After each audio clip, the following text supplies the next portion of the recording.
কটাই কাটি আছে, চোৱাই চাই আছে। এয়া শিৱৰাত্ৰিৰ চালাড কাটা দায়িত্বৰ তুৰ্যদা আৰু মোৰ ভাগত পৰিল। সহযোগ হিচাপে আমাৰ লগত এয়া জুলন দা, ইফালে শিৱৰাত্ৰিৰ শিৱ নাম গাই আছে আৰু এয়া কাৰিকৰ দাদাসকলে ধুনীয়াকৈ বনাই আছে। মেইন কাৰিকৰ তুৰ্যদা আৰু আছে হৰেন্দা। মই বনাই আছো আছে চব এইফালে লাগি আছে।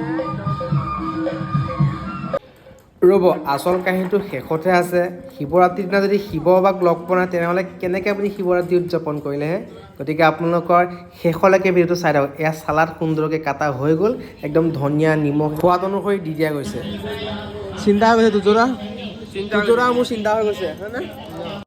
এই আমাৰ তুৰ্যদাই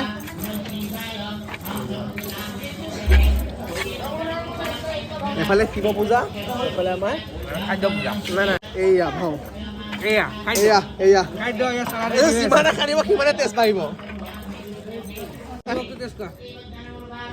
নিমখ টেষ্ট আছে মজা।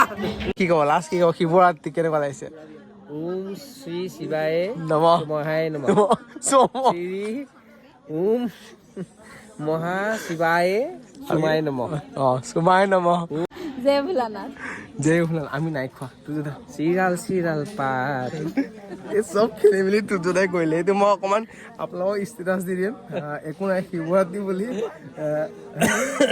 চব খেলি মেলি তুৰ্যদাই কৰিলে। এতিয়াও আছে গাড়ীত ক'ৰবাত ঘৰৰ পৰা বনাই আনিছিল, এই মধু একদম মিঠা অকণমান দিলে।